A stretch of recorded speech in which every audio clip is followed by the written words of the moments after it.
রেস্টুরেন্টের মতোই এইরকম একটা রেসিপি বাড়িতে কিভাবে খুব কম সময়ে বানিয়ে নেবে এই রেসিপির মাধ্যমে আজকে শেয়ার করে নিচ্ছি। কথা দিচ্ছি রেসিপিটা দুর্দান্ত হয় খেতে, যা মুখে আনবে হাসি, জিভে আনবে জল। টেস্টি আমি এই রেসিপিটা কিভাবে বানাচ্ছি স্কিপ না করেই শেষ অবধি দেখতে থাকো, আর অবশ্যই বাড়িতে ট্রাই করো।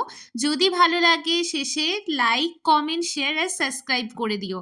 বানাচ্ছি বাটার চিকেন রোস্ট। 500 গ্রাম মতো হাড়যুক্ত মুরগির মাংস খুব ভালো করে ধুয়ে পরিষ্কার করে নিয়েছি। 1 চামচ মতো নুন, 1 চা চামচ মতো জিরে গুঁড়ো, ধনে গুঁড়ো, কাশ্মীরি লঙ্কার গুঁড়ো, গরম মশলার গুঁড়ো, 1/2 চামচ মতো ক্রাস্ট করে রাখা গোলমরিচের গুঁড়ো দিয়ে দিলাম। লেবুর রস ওপর থেকে দিয়ে দিচ্ছি। ছড়িয়ে দিলাম পেঁয়াজের বেরেস্তা। 1 চামচ মতো বাটার গলিয়ে নিয়েছিলাম দিয়ে দিচ্ছি। আর দিয়ে দিলাম ফ্রেশ দই 1.5 চামচ।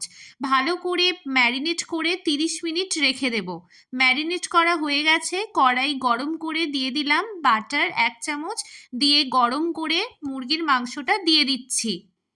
কোনো রকম তেলের ব্যবহার করছি না, পুরো রান্নাটাই বাটার দিয়ে হবে। মাংসটার মধ্যে দিয়ে দিলাম 1 চা চামচ মতো হলুদ গুঁড়ো। ভালো করে মিশিয়ে কষাতে থাকবো বেশ কিছুক্ষণ ধরে।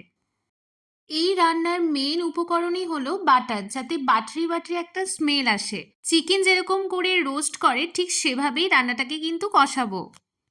খুব ভালো করে কষিয়ে নিলাম। কষিয়ে নেওয়ার পরে ওপর থেকে গরম জল দিয়ে দিলাম গ্রেভির জন্য। এইবার বেশ কিছুক্ষণ ধরে সেদ্ধ হতে দিতে হবে, আর গ্রেভিটাকে শুকনো শুকনো করে আনতে হবে। দেখো খুব ভালো সেদ্ধ হয়ে গেছে, আর গ্রেভিটা বেশ টেনেও নিয়েছে।